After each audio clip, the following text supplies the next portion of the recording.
우리 서로 인사할 텐데 앞뒤 옆 사람과 인사하겠습니다. 기도하면 됩니다. 구하라 찾으라 두드리라. 믿음의 기도가 답입니다.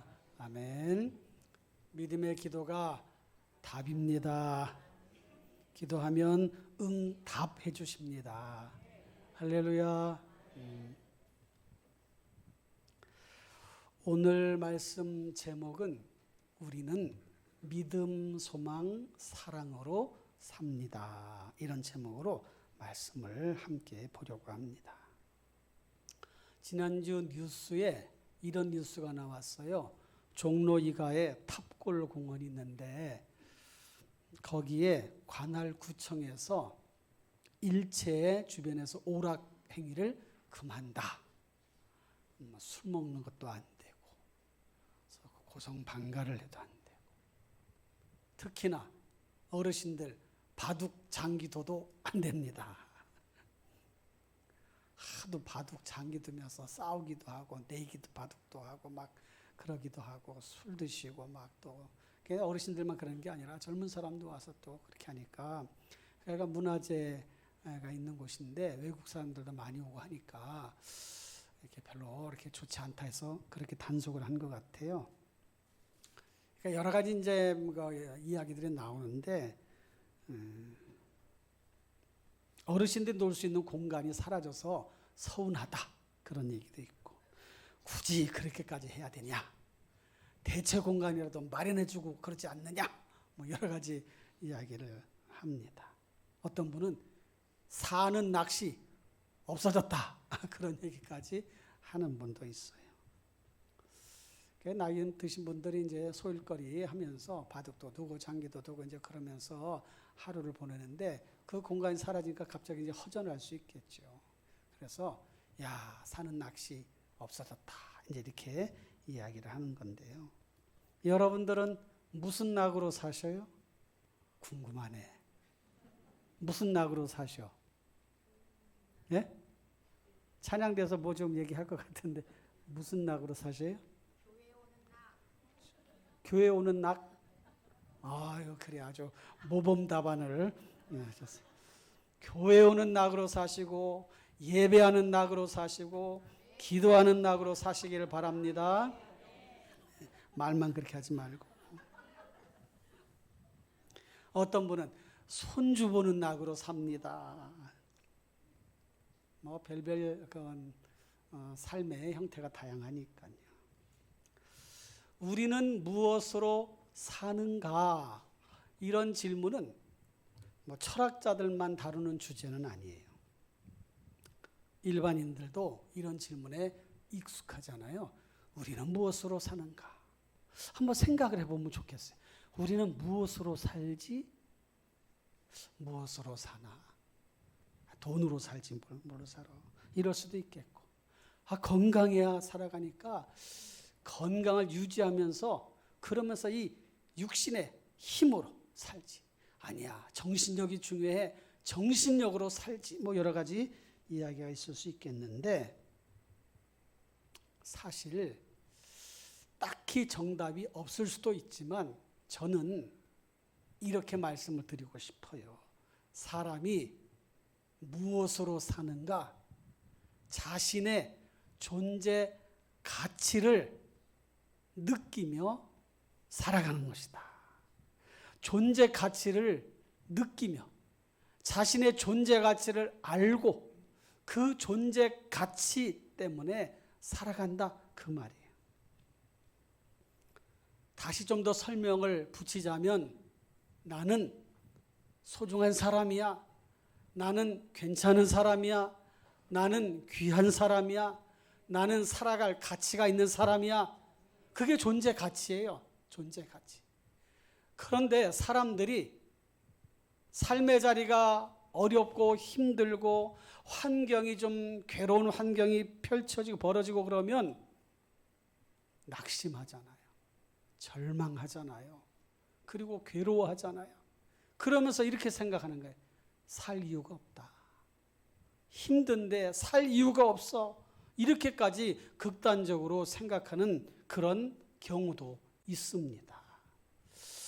어쩌면 살아가는 그 삶의 그 존재 가치, 힘들고 어려운 상황 속에서 자신의 존재 가치가 없어지거나 또는 그것이 평가절하되거나 위협받는다고 느끼기 때문에 그럴 수 있어요. 내가 살아가는 존재 가치가 없어. 나는 무가치한 사람이야. 삶도 어렵지, 괴롭지, 힘들지, 먹고 살기도 바쁘지, 또 먹고 살 기회가 점점 줄어들지, 일은 없지, 막 괴로워질 수 있단 말이에요. 그런데 여러분, 그렇게 생각하는 것은 잘못된 생각이에요. 아무리 힘들고 어렵고 괴로운 삶을 만난다 할지라도 나 자신의 존재 가치는 변하지 않아. 나는 소중한 사람, 나는 귀중한 사람, 나는 하나님의 사람, 하나님의 형상대로 지음받은 사람, 나는 괜찮은 사람. 하나님이 보실 때 그렇게 나를 인정하시고 평가하신단 말이에요. 지난번에도 말씀을 이제 드렸지만 그 연장해서 말씀을 드리는 거예요. 나는 괜찮은 사람이다. 나는 소중한 사람이다. 나는 존귀한 사람이다. 하나님 나를 그렇게 만드셨다. 이렇게 생각하는 거예요. 그러니까 환경이나 여건이나 상황이나 어떤 내 삶의 주변에 일어나는 일들, 그 일들이 나의 그 존재의 가치, 나의 나됨을 위협하거나 깎아내리거나 낮추거나 없애버리는 게 아니라는 거예요. 여러분들은 하나님 나라 갈 때까지 하나님의 사람이에요. 소중한 사람이에요. 가치가 있는 사람이에요. 이 땅에서 살아갈 가치가 있는 사람들입니다. 하나님이 그렇게 우리를 만드셨고 그렇게 살아가라고 우리에게 이 땅에 내보내신 거예요. 여러분들 부모님을 통해서. 그러니까 우리 마음속에 나 자신의 존재 가치를 아주 보잘것없다고 생각하거나 또는 나는 가치가 없는 사람이야, 그런 삶이야 라고 그렇게 할 이유가, 하등의 이유가 없어요. 그리고 잘못된 생각, 극단적인 생각을 하는 것도 성경적이지 않을 뿐만 아니라 하나님 앞에 책망들을 일이기 때문에 그런 일을 절대소 행해서는 안 되는 거죠. 히브리서에 한 번 죽는 것은 사람에게 정하신 것이요 그랬어요. 정하신 것이다. 누가 정하셨어요? 하나님이 정하셨어요. 한 번 죽는 것, 한 번 죽는 거예요. 그러니까 이 땅에 태어나서 죽는 것은 하나님이 정하신 거야. 그러니까 언제 태어나서 언제까지 살지는 하나님의 소관, 하나님이 정하신 것이기 때문에 우리 마음대로 그렇게 생각하고 판단하고 결단하면 안 되는 거예요. 하나님 우리 한 사람 한 사람을 귀하게 여기십니다. 얼마나 귀하게 여기시는지 독생자 예수 그리스도를 우리를 대신하여 죽게 하시고 우리를 살리셨어. 할렐루야. 그러니 얼마나 소중한 사람입니까? 그 존재 가치를 잘 기억하고 마음속에 확신해야 돼요. 그런데 나의 존재 가치를 알고 확신했다면 이제는 그 존재 가치를 느끼고 알고 확신하고 그 존재 가치를 나타낼 수 있도록 존재감을 드러내는 삶을 살아가야 돼요. 있는 듯 없는 듯 사는 것이 아니라 나 여기 있다, 나 좀 봐라, 이렇게. 나 여기 있어, 나 살아있어, 나 잘하고 있어, 나 괜찮은 사람이야. 이게 존재감을 드러내라는 거예요. 우리나라 축구선수 중에 지금 현직에 있는 프로 축구선수 손흥민 선수 다 알죠? 몰라요? 도대체 TV는 안 보시고 그냥 사시는구나. 성경만 보시는구나. 잘하셨어요. 그 손흥민 선수가 있는데 미국의 프로 축구팀으로 이제 이적을 해서 갔어요. 그런데 그 손흥민 선수가 가서 게임을 몇 개 하지도 않았는데 그래서 사람들이 막 세계적인 선수니까. 그리고 그 선수의 유니폼이 역대로 가장 많이 팔렸다는 거예요. 그 짧은 시간 동안에 세계적인 프로축구 선수들이 있는데 그 선수들보다 손흥민 선수의 유니폼이 더 많이 팔렸다는 거예요. 세계 1위로 많이 팔렸다는 거예요.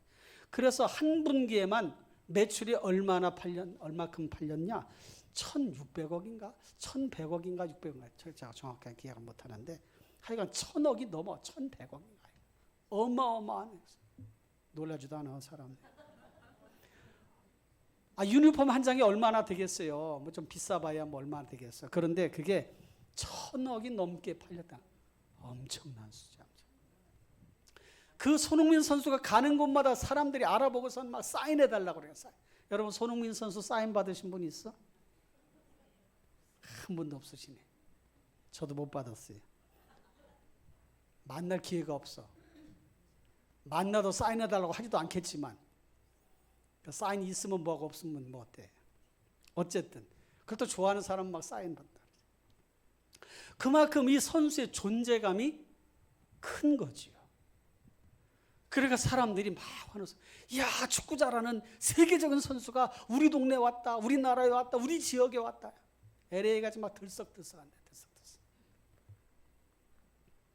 여러분, 여러분들의 삶의 존재감, 자리에서, 여러분들의 삶의 자리에서 여러분들 자신이 있다는 것을 사람들에게 드러내고, 아니 내가 드러내려고 하지 않아도 사람들이 알아주는 그런 삶을 살아가시되, 유명세를 타고 사람들에게 이렇게 높임받으라고 그런 뜻으로 하는 게 아니라 선한 영향력을 끼치고 하나님의 사랑을 나타내고 여러분들 가지고 있는 삶의 어떤 부분을 나눠주고 섬기면서 존재감을 드러내는 그런 삶을 살아가라는 뜻이에요.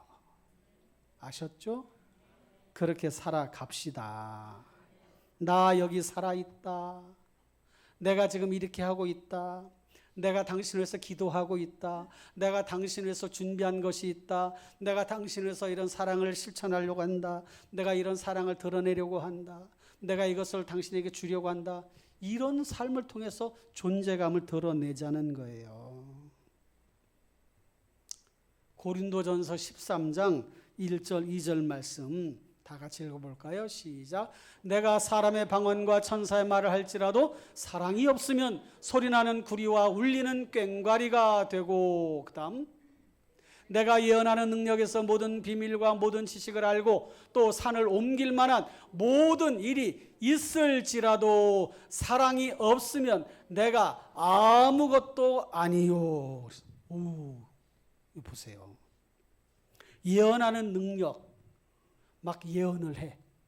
그 예언이 다 사람들에게 전해졌을 때 그게 막 그대로 이루어져. 그러면 사람들은 야, 저 사람 예언자다, 능력자다 이러잖아요. 그 존재감이 드러날 수 있어요.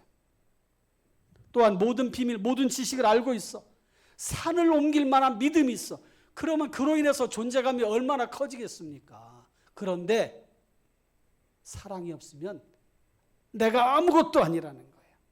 아무리 그런 능력을 드러내는 삶을 살아가도 사랑이 없다면 아무것도 아니라는 거예요. 아무것도 아니야. 아무것도 아니야. 아무것도 아니야.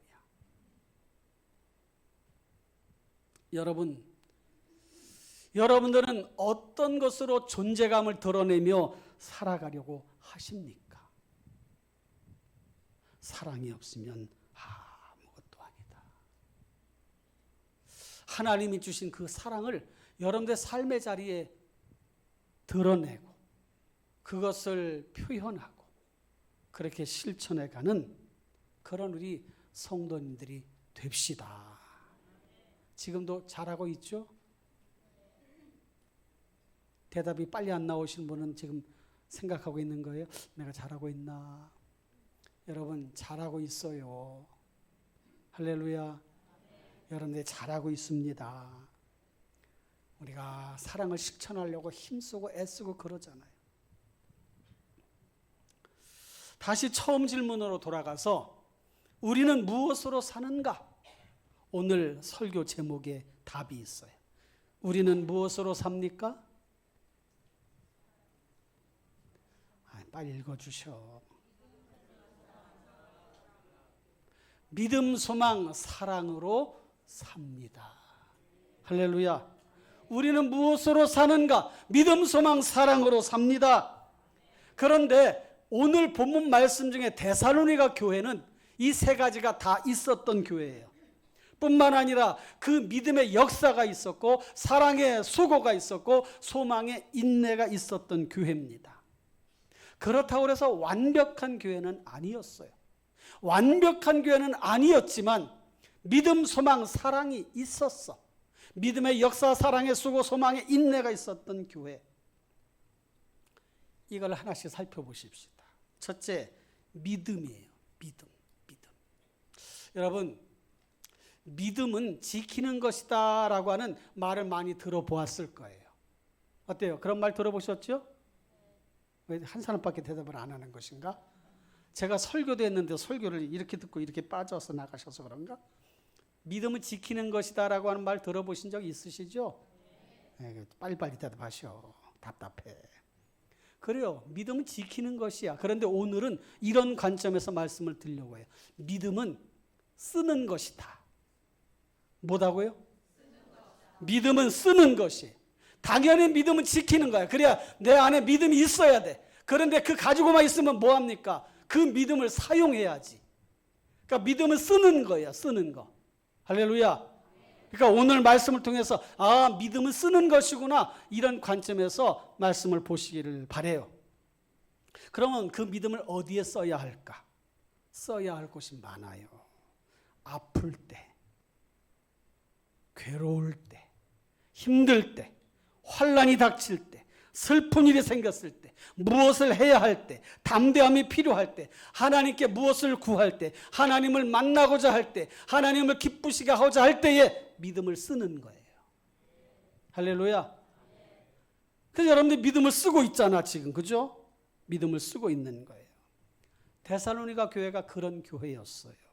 믿음의 역사가 나타나. 믿음의 역사라고 하는 것은 믿음으로 어떤 일을 해서 그 일이 결과를 주게 되었는데, 믿음으로 어떤 그 좋은 결과를 얻어냈다고 하는 뜻입니다.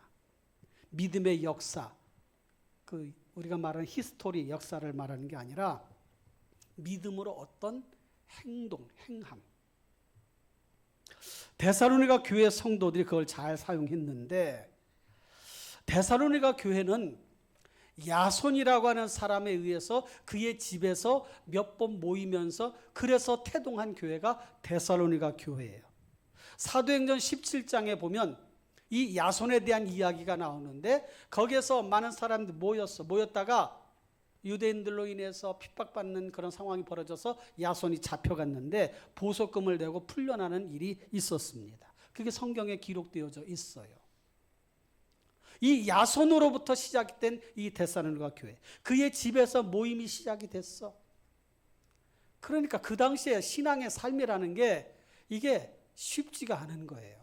모이는 장소도 마땅치 않고, 모이는 사람도 초기 기독교 시기였으니까 어렵고, 유대인들이 핍박하지, 로마의 또한 그런 그 제국, 로마 제국이 핍박을 하지, 그러니까 많은 어려움이 있었단 말이에요. 그런데 그런 중에 믿음을 썼어. 잘 사용했어. 그래서 역사가 나타났어요. 사랑하는 성도 여러분, 이런 믿음의 역사, 믿음을 사용함으로 인해, 믿음을 씀으로 인해 그런 삶이 여러분들 삶 가운데도 풍성하게 맺어지기를 주님의 이름으로 축원합니다. 믿음은 또한 우리에게 위로도 줍니다. 믿음을 가지고 살아가면 힘들고 어려운 일을 만날 때 그 믿음이 우리에게 위로를 줘. 아니, 믿음이라는 것 때문에가 아니라 믿는 그 대상 하나님이 우리의 믿음을 보시고 위로해 주시는 거예요. 아무개야, 힘들지? 내가 너의 믿음을 아노라. 잘하고 있어. 힘내라. 힘내. 아프지? 괴롭지? 힘들지? 그렇게 우리를 격려해 주시는 거예요. 그러니까 우리의 이 믿음이 우리 안에 계속 생겨나도록 기도하셔야 돼. 믿음이 계속 생겨나도록 말씀을 자꾸 보셔야 돼. 어떤 아기 엄마가 아이를 낳은 다음에 교회를 나가게 됐어요. 어떻게 교회를 나오게 되셨습니까? 했더니 제가 아기를 낳았는데 이 아기를 낳고 보니 이렇게 아기가 낳는 이 생명의 탄생의 이 신비로운 일은 하나님이 아니시고는 도저히 일어날 수가 없는 일이어서 내가 하나님을 믿기로 했다. 이렇게 결단하고 신앙생활을 하게 되었다는 거예요. 하나님의 그 놀라운 생명의 탄생의 역사. 여러분, 삶의 자리를 이렇게 보면 우리에게 믿음을 주는 일들이 많이 일어나. 그 믿음을 주는 일들이 자꾸 우리 안에 일어나야 돼. 그리고 그 믿음을 가지고 써야 돼. 그래서 역사가 나타내야 됩니다. 할렐루야. 이어령 교수가 자주 쓰는 말이 있어요. 개미는 먹을 걸 찾을 때는 곡선으로 간다네. 막 찾아서 막. 그런데 먹이를 찾으면 직선으로 집으로 온다네. 직선.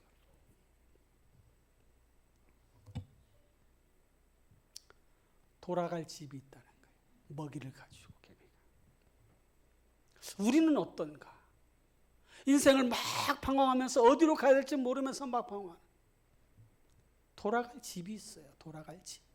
우리의 본향집이 있어. 본향집이 어디입니까? 천국이에요. 천국에 가는 동안 믿음을 쓰는 거예요. 믿음을 쓰고 믿음의 역사가 나타나게 해야 됩니다. 할렐루야. 두 번째로는 소망입니다. 소망. 소망으로 사는 거예요. 그런데 소망은 대부분 소망을 품어야 됩니다. 소망을 가져야 됩니다. 소망이 없으면 안 됩니다. 이렇게 이야기하는데 소망은 인내와 함께 가는 거예요. 뭐와 함께 간다? 인내와 함께 가는 거예요. 그래서 데살로니가 교회는 소망의 인내가 있었어. 그래서 어떻게 했냐? 어려운 환경 속에서도 믿음을 지켰어요. 그리고 믿음의 역사가 나타났어요. 소망의 인내로 맡겨진 사명을 감당을 했어요. 그 당시의 상황을 보면 잘못하면 사자굴에 던져지고 불에 태워서 사람을 죽이는 그런 일을 행했는데 그리스도인들이 화형을 당해. 불에 타서 죽게. 목베임을 당해. 그런 끔찍한 그런 죽음을 맞아도 소망이 있으니까 참아내고 견뎌냈던 것입니다. 그리고 복음을 전하는 일에도 힘썼던 거예요. 사랑하는 성도 여러분, 이 소망의 인내라고 하는 이 인내의 단어는 군인들이 극한 상황에서 꿋꿋하게 버텨나가는 모습을 담은 단어가 여기에 인내라고 하는 단어예요. 인내. 꿋꿋하게. 군인이 훈련을 받으면서 전장터에 나가서 잘 견뎌내면서 버텨내는 그 모습이 인내라는 단어예요. 우리는 영적 군사들입니다. 그러니까 잘 참아내고 견뎌내야 돼. 사랑하는 성도 여러분, 소망의 인내. 소망은 인내와 함께 가는 것이다. 소망은 뭐와 함께 간다고요? 인내와 함께 가는 것. 인내와 함께. 그러니까 여러분 신앙생활 하면서 조금 힘들고 어려운 일이 온다 할지라도 잘 견뎌내셔야 돼요. 이겨내셔야 돼요. 할렐루야. 교회에서 봉사하는 일들도 많잖아요. 그런 봉사하는 일도 잘 감당을 해내는데 어떻게 하면서 참아내는가? 인내하면서. 우리 교회에서 봉사하는 그런 여러 부서들이 많지 않습니까? 교회학교 선생님들이 있고 찬양대 찬양이 있고 각 부서 리더들이 있고 또 우리 교회에서는 또 당회가 있고 우리 또 안수집사, 권사회가 있고 여러 부서들이 있어요. 그 일을 감당할 때 사실은 쉽지 않아. 그 일이 힘든 일이에요. 그런데도 잘 참아내면서 맡겨진 삶을 감당하잖아요. 우리 여기 찬양대가 있지만 찬양대에서 제일 멀리에서 오시는 분이 누구신가? 누가 제일 멀리에서 오셔요? 부평이 제일 멀어요? 분당에서도 오시고 부평에서도 오시고. 집에서 찬양대 하려면요 일찍 나와야 되잖아요. 9시까지 와야 되니까.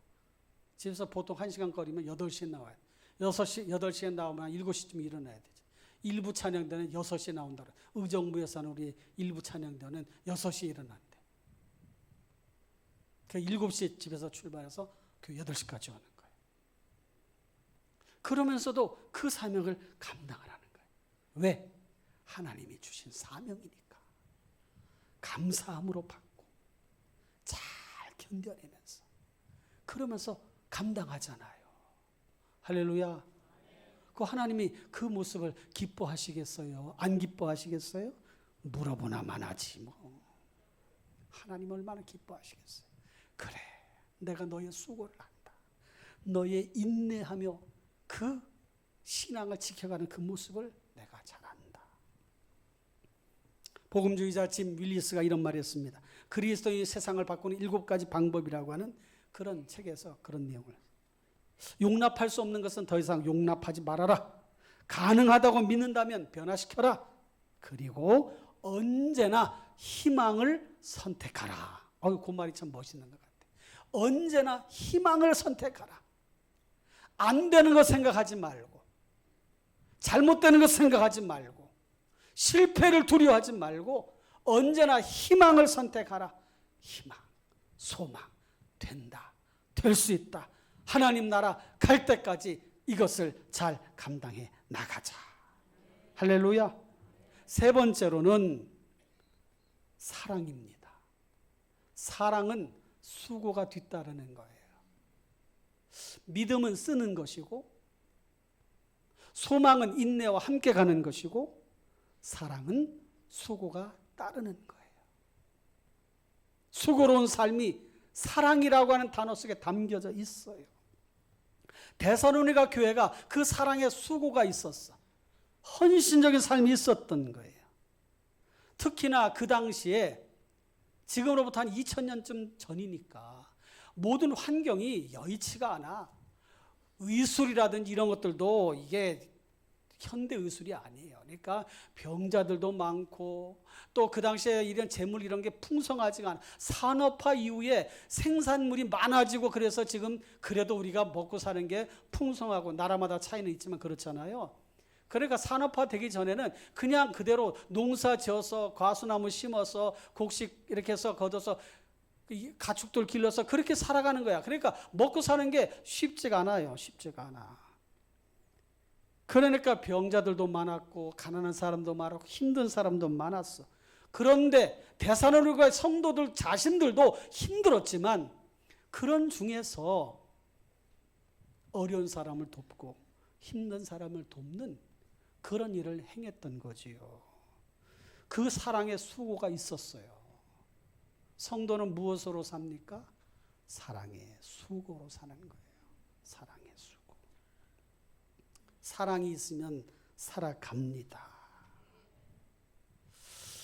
요즘 결혼식 풍경을 보면 예전에는 이제 주례자들이 신랑 신부는 서약을 받을 때 신랑 신부는 검은 머리가 팥뿌리가 될 때까지 사랑하겠습니까? 그러면 신랑 신부가 예 하고 대답하는 게 끝이요. 간단해. 예라고만 하면 돼.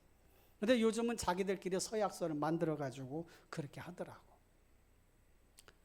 그래서 좀 실제적인 서약을 갖고 와라 해서 자기들끼리 다 써가지고 서로에게 해줘. 둘이 같이 하는 경우도 있고. 근데 신부가 신랑에게 이런 서약도 하더라고요. 어떤 경우니까. 제가 사랑하는 아무개씨 신랑을 위해 평생 아침밥을 해주겠습니다.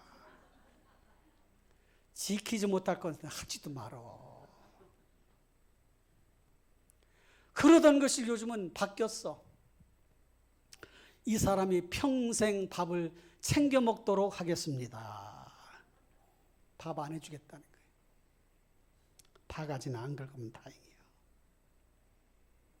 그렇게 서로 사랑한다고 이야기하던 그 사람들이 그 사랑이 변하는 거예요. 변해. TV에 보니까 소희연이라고 하는 배우가 있잖아요. 남편이 임교진 씨라는 분인데 건강검진에서 임교진 씨가 좀 당뇨 전 단계라고 그러니까 그 부인 소희연 씨가 남편을 얼마나 음식을 막 그냥 막 이거 먹어야 되고 이거 먹지 말아야 돼 이렇게만 하라고 했는지 라면 하나 끓여 먹으려 하니까 그걸 그렇게 못 먹게 하는 거예요. 라면 먹지 말라. 그 눈치를 보는 게 라면 끓여 먹으려고. 왜 그러는 거예요? 사랑하니까. 사랑하는 사람이니까.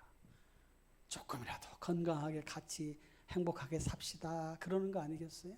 그 사랑이라고 하는 것이 그런 좋은 그런 의미들이 있고 내용들이 있습니다. 그런데 성도는 이 사랑의 수고를 어떤 마음으로 해야 되는가? 하나님 앞에 하나님을 사랑하고 이웃들에게 이웃을 사랑하는. 그래서 하나님을 사랑할 때는 마음을 다하고 뜻을 다하고 힘을 다하고 정성을 다하여 하나님을 사랑하라 그랬고, 이웃을 사랑하라고 할 때는 이웃을 너의 몸처럼 사랑하라 그랬어요. 야, 그 표현이 얼마나 참 기가 막힌 그런 표현입니까? 이웃 사랑을 어떻게 해야 잘할 수 있나? 네 몸처럼 해라. 그러면 된다. 내 몸처럼 그렇게 이웃을 사랑하라. 부부간에도 그렇게 하고 가족들에게도 그렇게 하고 이웃들에게도 그렇게 하고 성도들끼리도 그렇게 하고 그런 삶을 살아가는 우리 교회가 되시기를 주님의 이름으로 축원합니다. 이제 말씀을 이렇게 마무리를 하겠어요. 데살로니가 전서에 오늘 본 말씀 그 뒷부분에 보니까 1장 7절 8절에 보면 이 데살로니가 교회는 모든 믿는 자의 본이 되었다 그랬어요. 모든 믿는 자의 본이 되었고 믿음의 소문이 각처에 퍼져나갔다 그랬습니다. 사랑하는 성도 여러분, 우리는 무엇으로 사는가? 답해보세요. 우리는 무엇으로 사는가? 믿음, 소망, 사랑으로 삽니다. 믿음의 역사, 사랑의 수고, 소망의 인내가 있는 그런 우리 교회가 되시기를 주님의 이름으로 축원합니다. 믿음은 쓰는 것이에요.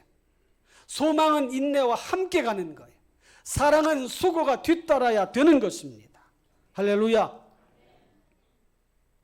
하박국서 2장 4절에 보니까 오직 의인은 믿음으로 말미암아 살리라 그랬어요. 믿음으로 말미암아 산다. 시편 121편 2절에 보니까 내가 산을 향하여 눈을 들리라. 나의 도움이 어디서 올고 나의 도움이 천지를 지으신 여호와에게서로다. 하늘에 소망을 두고 살아가는 거예요. 나의 도움은 하나님께로부터 온다. 로마서 5장 6절과 8절 말씀 보니까 우리가 아직 연약할 때에 기약대로 그리스도께서 경건하지 않은 자를 위하여 죽으셨도다. 그 다음 8절 우리가 아직 죄인 되었을 때에 그리스도께서 우리를 위하여 죽으심으로 하나님께서 우리에 대한 자기의 사랑을 확증하셨느니라. 아멘. 이렇게 우리에게 믿음, 소망, 사랑을 주셨어. 그러니 무엇으로 삽니까? 믿음, 소망, 사랑. 믿음의 역사가 나타나고 사랑의 수고가 있고 소망의 인내가 있는 그런 삶을 살아가야 될 것입니다. 한의학에서 말하는 보약은 우리 몸의 허증을 보완해 주는 그런 약을 말하지요. 원기가 부족할 때 보약을 먹잖아요. 그런데 우리의 몸에 영양이 너무 넘쳐. 그래서 몸이 허약한 허증도 있지만 몸에 에너지가 너무 넘치고 영양분이 너무 과다해, 너무 넘쳐나. 그걸 실증이라고 말해요. 실증.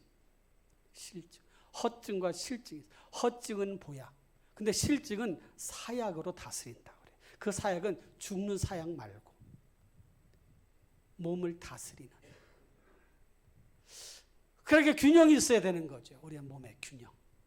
여러분, 신앙생활에도 균형이 있어야 돼요. 믿음, 소망, 사랑. 이 세 가지가 항상 있을 것인데 그 중에 제일은 사랑이다. 어느 것에 모자라지도 않고 어느 것에 지나치지도 않고 신앙생활에 잘못된 방향으로 흘러가지 않도록 절제하고 또 너무 연약하고 부족해서 그 힘을 쓰지 못한 일이 일어나지 않도록 보완도 해가면서 그렇게 신앙생활을 잘 해나가시기를 주님의 이름으로 축원합니다. 마지막으로 묻겠습니다. 우리는 무엇으로 삽니까? 그렇습니다. 그렇게 살아가시기를 바랍니다. 기도하겠습니다.